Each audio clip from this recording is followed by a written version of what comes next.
Tiro. Sí. No, no, los que no comemos, los que solo comemos pasta rellena, no comemos solo pasta seca, no nos importan los ñoquis. Bueno, primero les voy a compartir pantalla. Aquí arrancamos.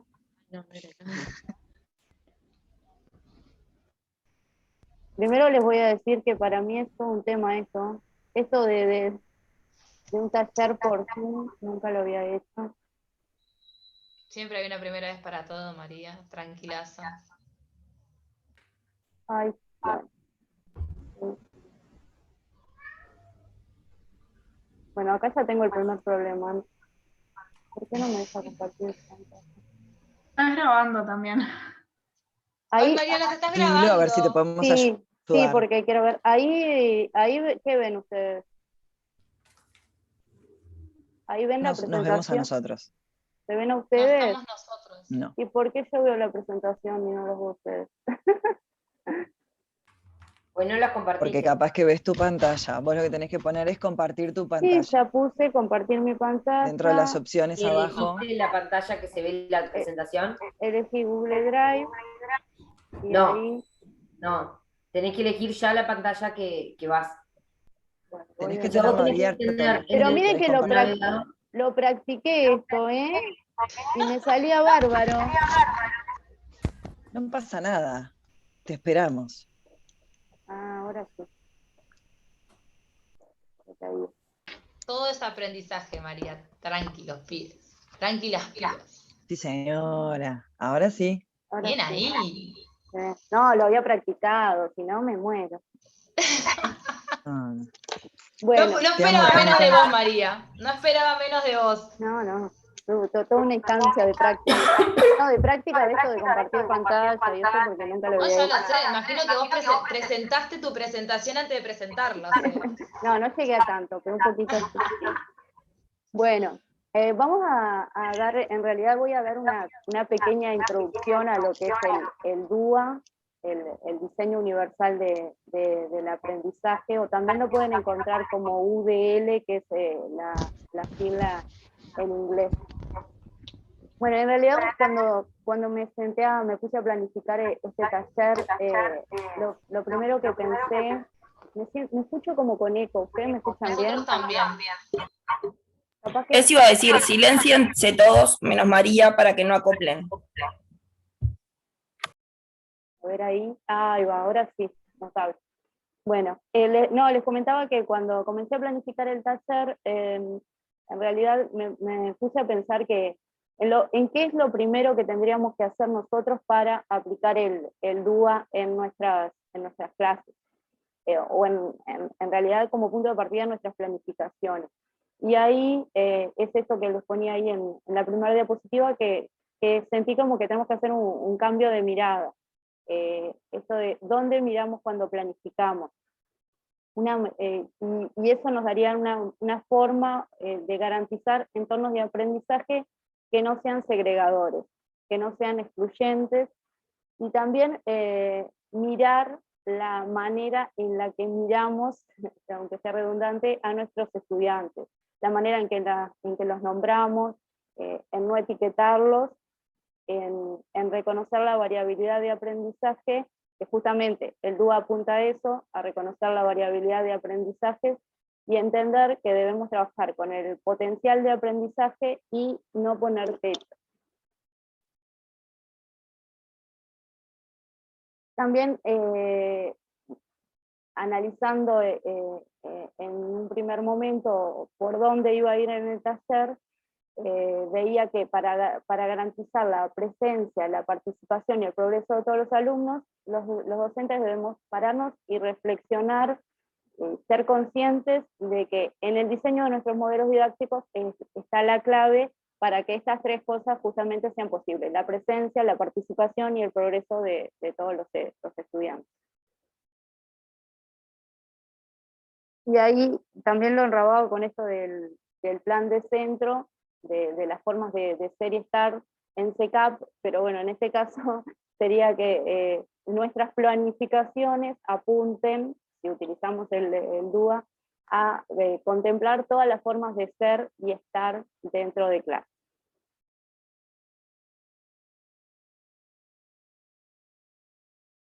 Y bueno, ahí les agrego que el diseño universal para mí se presenta como uno de los enfoques que más nos pueden ayudar en esto de trazar un camino para entender la variabilidad, variabilidad perdón, de cerebros que determina la heterogeneidad de estudiantes. Es eso de, a mí me pasó muchas veces de sentarme a hacer un diagnóstico de un grupo y lo primero que ponía yo, y que creo que les pasa a muchos, es un grupo heterogéneo. ¿Y cuándo no? ¿No? Siempre son grupos heterogéneos. Es esto de que la heterogeneidad es la norma y no la excepción. Y que históricamente fue así, pero que solo hace unos años se reconoce, ¿no? La educación generalmente apunta a tratarlos a todos iguales. Bueno, me parece que está muy bueno esto de empezar a mirar de otra manera, y para mí el enfoque del DUA es como lo más aplicable para tratar de esto, de contemplar la heterogeneidad de estudiantes. Y bueno, en esa diapositiva ven esto que les decía recién, ¿no? Si no hay dos cerebros iguales, ¿por qué la educación es igual para todos, ¿no?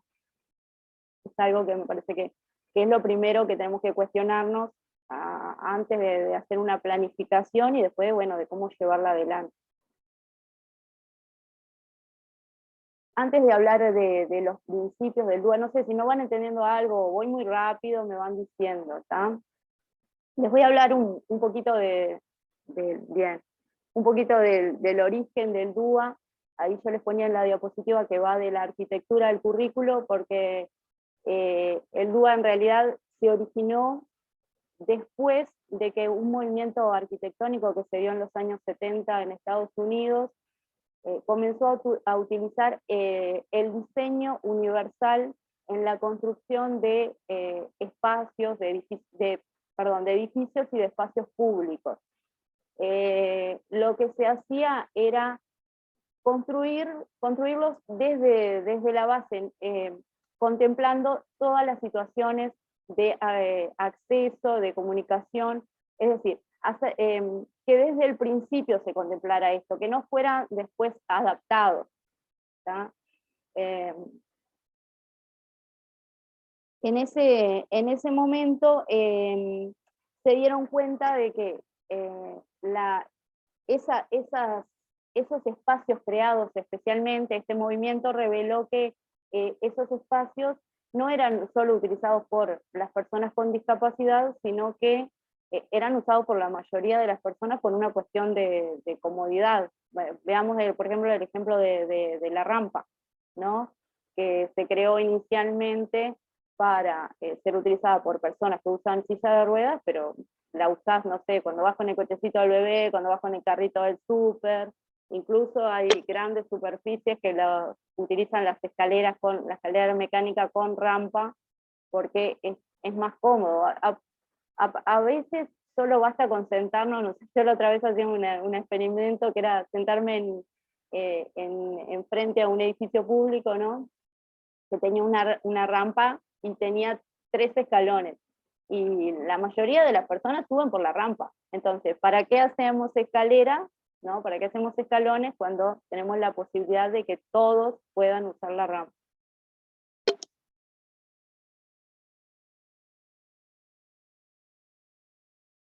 Bueno, y como lo ven ahí en la disposición... ¿Cómo? Perdón, hago un aporte Dale, Ro. de ese lugar. Que acá hay una plaza que creo que es la Plaza de la Diversidad, me parece. Sí. Hay en el rinconcito que tiene todo madera, y me pareció precioso eso porque vos podés entrar y sentarte ahí y no tenés escalones. Y está muy bien presentada, o sea, está como en desnivel hacia arriba, y vos llegás y te podés sentar en el piso, y muy agradable, ¿no? Pero bueno, ahí hay un ejemplo acá en nuestro país. Sí, en realidad acá hay como muy poca cosa así desde lo urbanístico creado en base a esto, y yo he encontrado como 3, no sé si es la que vos decís, Robert. Una es la que está al lado del zoológico, Después No, hay yo digo la de la Ciudad Vieja. bien, no, esa no la conozco. Sí, Después, nosotros fuimos con los muchachos allí, el Bien. año pasado o el otro. No, el otro año. ¿Te acordás, Eh, Natalia? El año pasado en la Plaza de la Diversidad, sí, Seguro. hay toda una rampa, digámosle, que es espectacular porque es como eso, no tiene escalones, entonces puede subir cualquiera, cualquiera no, porque alguno con dificultad capaz que se le complica sin escalones, pero está muy bien hecho, sí, el año pasado. bueno, y como les venía diciendo, este diseño universal reveló que, el uso de este diseño universal en las diferentes construcciones a partir del diseño de este movimiento, reveló que no hay dos tipos de personas, con discapacidad y sin ella, y las que necesitan adaptaciones y las que no, sino que la diversidad es inherente a cualquier grupo humano. Y por lo tanto ofrecer alternativas, esto que hablábamos recién, por ejemplo, de la rampa, no solo beneficia a todos, sino también permite escoger aquella opción que les resulte más cómoda y más adecuada. Era lo que le hablábamos recién, por ejemplo, de esto no sé, voy a salir del súper con el carrito, voy a bajar por la rampa y no por los escalones. Bien.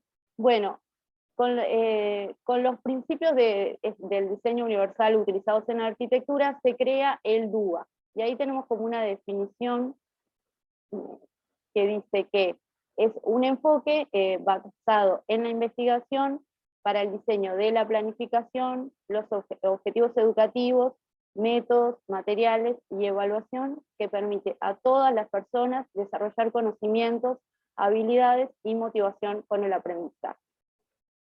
Hasta acá, no sé si todos van entendiendo, si tienen alguna duda, pero algo que me parece a mí súper importante destacar de todo esto es que, y es algo que a mí me pasó, ¿no? Es que yo veía el DUA como una manera de trabajar en inclusión con gurises que tenían algún tipo de dificultad del aprendizaje, algún tipo de discapacidad, lo que sea. No sé si me pueden comentar más o menos si todos pensaban que era por ahí.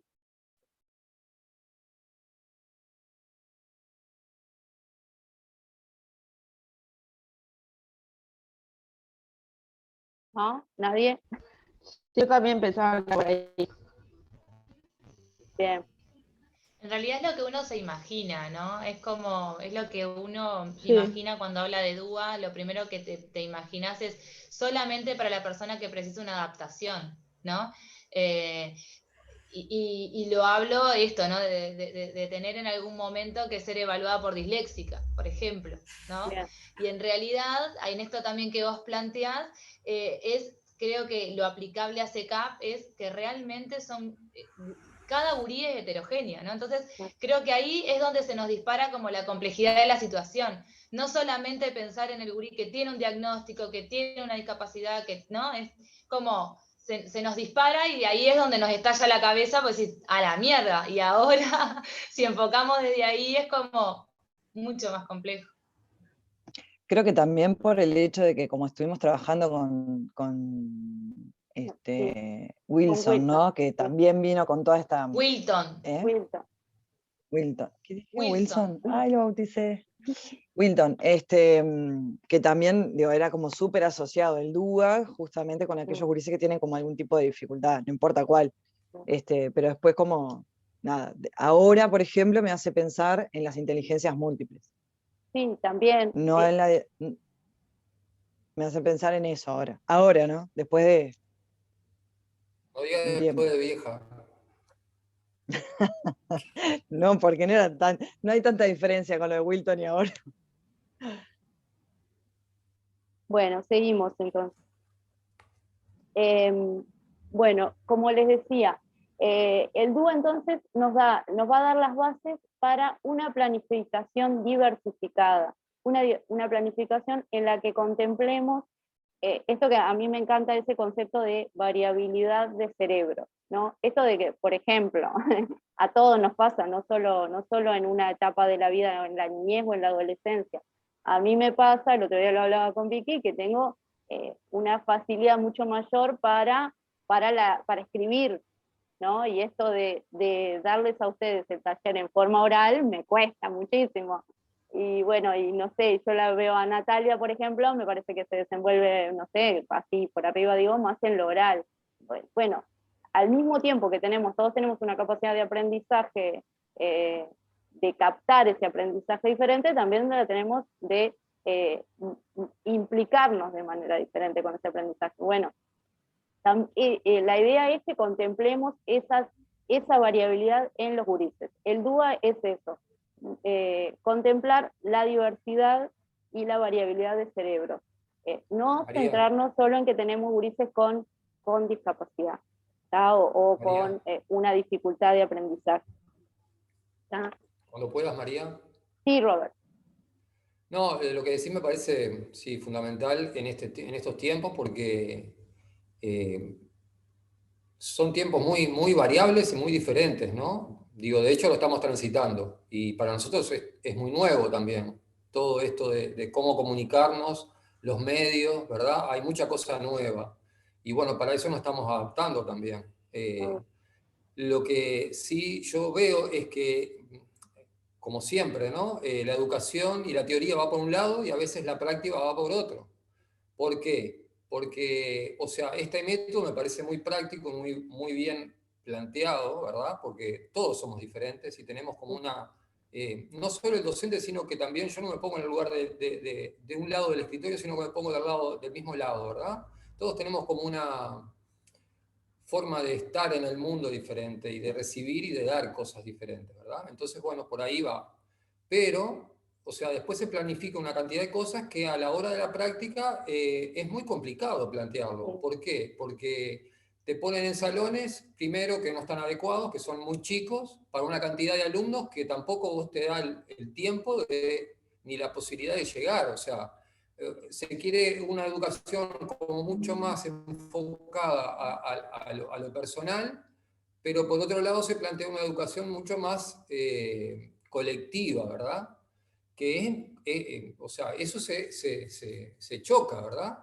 Y nos complica a la hora de llegar Por eso me parece que en esta área de la educación no formal tiene otra postura y tiene otra...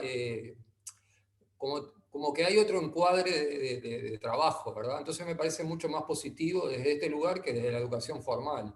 Que creo que la educación formal debería de observar un poco estas cosas porque, o sea, se contradicen, ¿verdad? O sea, la llegada al estudiante o al alumno con lo que vos podés, ¿verdad? Porque tenés una clase de 20 y pico, 30 muchachos o chiquilines, y vos sos solo, ¿verdad? Para llegarle a cada uno con su potencial no es fácil.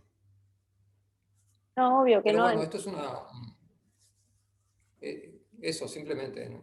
Bien, bárbaro, Roberto, el aporte, porque aparte me da pie también para comentar algo que es fundamental, ¿no? Cuando si pensamos en utilizar el DUA como enfoque de nuestras planificaciones, lo primero es que tenemos que tener un conocimiento de los estudiantes importante. Tenemos que conocerlo bien a cada uno de ellos. Por eso, esto de planificar, no sentarme a planificar los primeros días de clase, tener un tiempo para conocerlos y bueno, a partir de eso, planificarlos y ver todo, ¿no? ¿Qué vamos a trabajar con ellos? ¿Cómo? ¿Qué posibilidades les vamos a dar a cada uno? También desde la evaluación. Yo pensaba en esto hoy cuando Mica decía que ella había pensado en una evaluación. Yo ahora me pongo a pensar también en eso, en rever todo esto de, bueno, ¿qué hago? ¿Les hago a todos una prueba escrita? Hay un montón de cosas que nos tenemos que replantear, me parece. Si queremos garantizar lo que yo decía al principio, la participación y el progreso de todos los estudiantes, de todos, resalto. Bueno, sigo entonces con esto que venía de un poquito de hacer historia de cómo comenzó a utilizarse el DUA, Y bueno, a partir del diseño del Universal del Aprendizaje, los investigadores que lo crearon comenzaron a ver que pasaba lo mismo que con la rampa. Los contenidos que eran, y las tecnologías también que eran utilizadas para estudiantes con discapacidad, por ejemplo, la conversión texto-audio para los estudiantes con discapacidad visual, eran utilizados por muchos otros, por los que tenían mal utilizar la palabra, dificultad en lectoescritura, para los que no leían con fluidez, o simplemente para los que les gustaba más escuchar algo y no leerlo.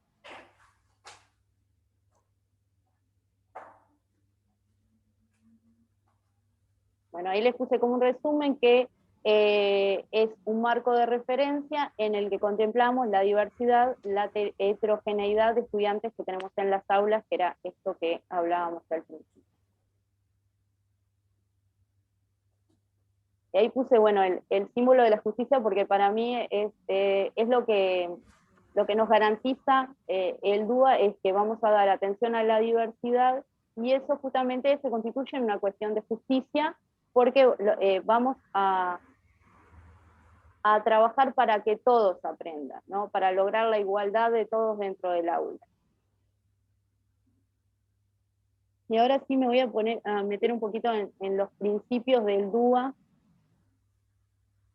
y les voy a dar como algunos ejemplos prácticos. Yo en realidad en la diapositiva puse definiciones de cada uno de los principios, pero después les voy a dar como un ejemplo práctico para darle más utilidad al taller. El primer principio del DUA es que debemos proporcionar a los estudiantes múltiples formas de representación de la información y los contenidos, ya que los alumnos son diferentes en la forma en la que perciben y comprenden la información. Esto lo hablaba con mi pareja, que como la mayoría sabe es profe de mecánica, y él me decía, claro, esto de que él generalmente tiende, por formación, ¿no?, a primero dar el conocimiento teórico, ¿no? Y bueno, creo que todos lo hacemos de esa forma, ¿no? Me imagino Robert, Andrés, que bueno, ahora no está, pero me lo imaginaba también Andrés en esto de primero vamos al salón de clase, damos todo lo teórico y después vamos al taller y bueno, ahí sí, con lo teórico en la cabeza, empezamos a meter mano en lo que vayamos a hacer, no sé, en cortar la madera, no sé, me imagino Robert en agarrar los lápices y bueno, vamos a pintar de determinada forma, o el pincel o lo que sea. Y en realidad, ¿por qué lo hacemos así?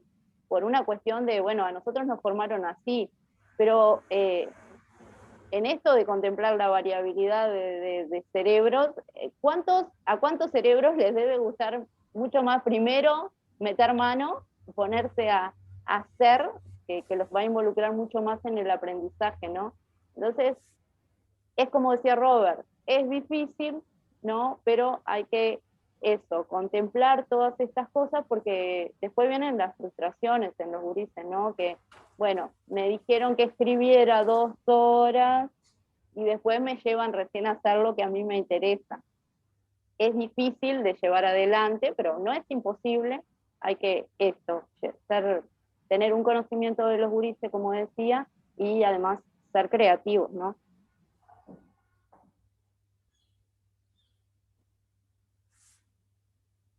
Bueno, en el principio 2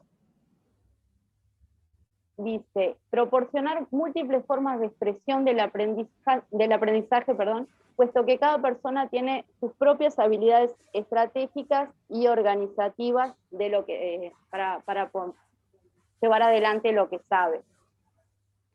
Y ahí les ponía esta imagen que para mí es muy representativa me imagino que a todos nos pasó esto de que ponemos una prueba escrita y nos dicen, la 1 no la sé, y bueno, y seguí con la 2.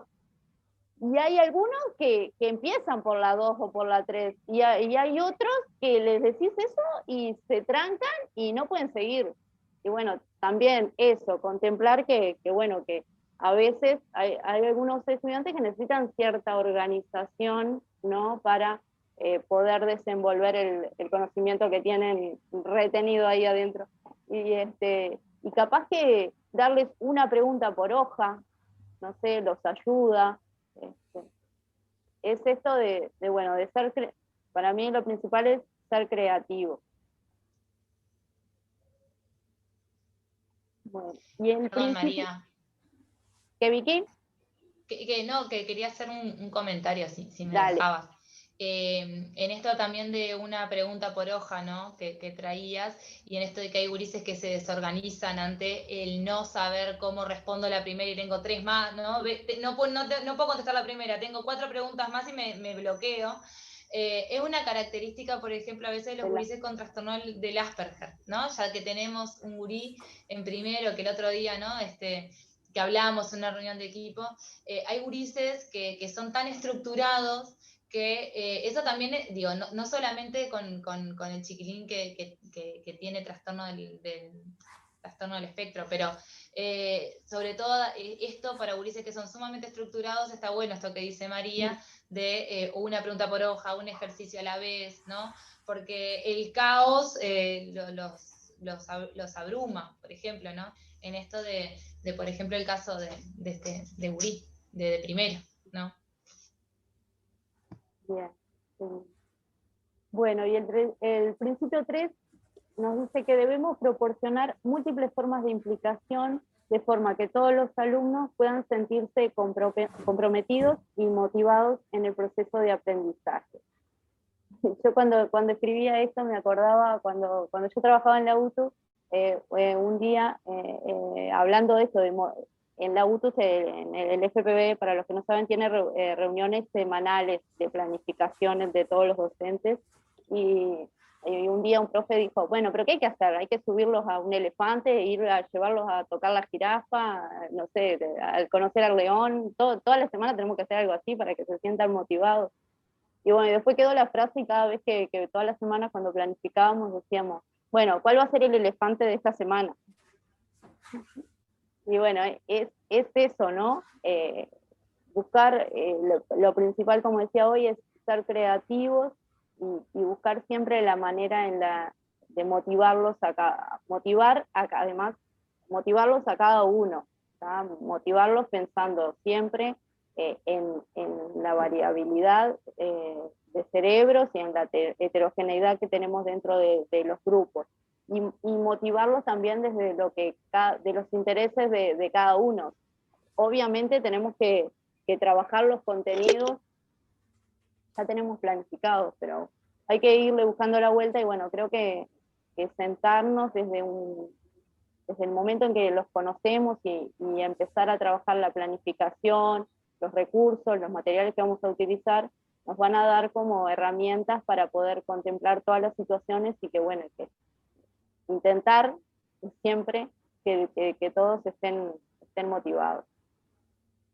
Bueno, por ahí estaría, como acá está la imagen del elefante.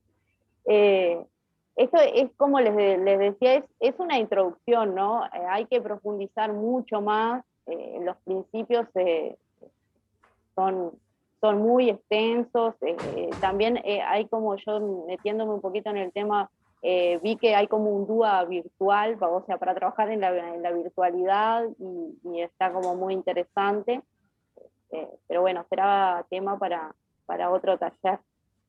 No sé si tienen alguna duda, algún comentario. Chiqui, no te escucho. Que dejes de compartir pantalla, así nos vemos. Si Bien. ya terminaste. Hay un libro, María. ¿Sí?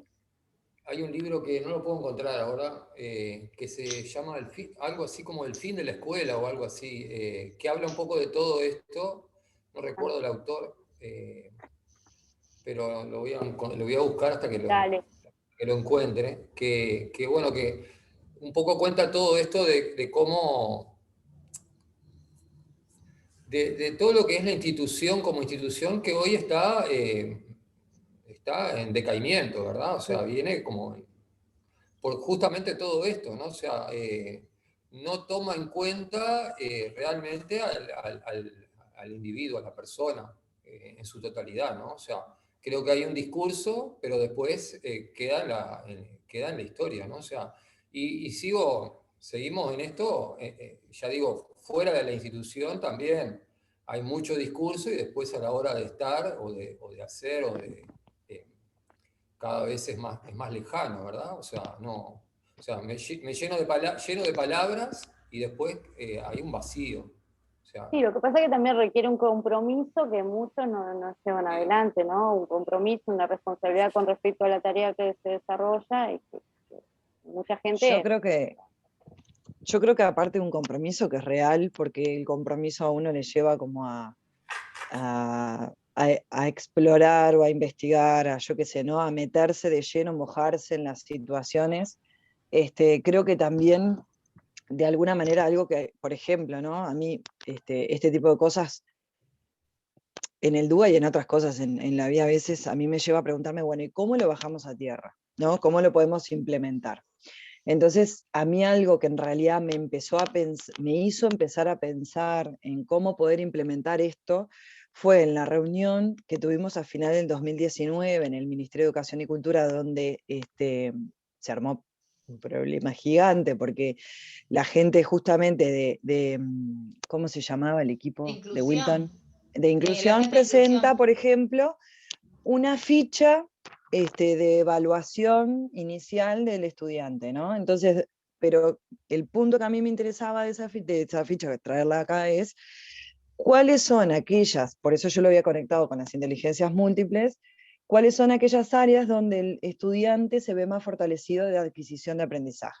¿Es lo oral o lo auditivo? ¿Es lo visual? ¿Es lo escrito? ¿No? Esas como diferentes posibilidades. Pensar, a mí por lo menos me empezó como a hacer reflexionar, de decir, bueno, a ver, si yo puedo identificar este estudiante, cuáles son aquellos canales por los cuales aprende más fácil o por lo menos recepciona mejor, quizás pueda ofrecerle, ¿no? Mejores materiales de trabajo o la mejor forma de presentación del trabajo, la información Por otro lado, también me hace preguntarme y pensar, digámosle, toda esta era en la cual nos tocó vivir desde el año pasado, que es la virtual, la tecnológica, ¿no? A eso sumado al hecho de las nuevas generaciones en las cuales ven videos y es como que recepcionan mucho más, porque además los mantiene conectados en la situación o en lo que están mirando, porque el tiempo de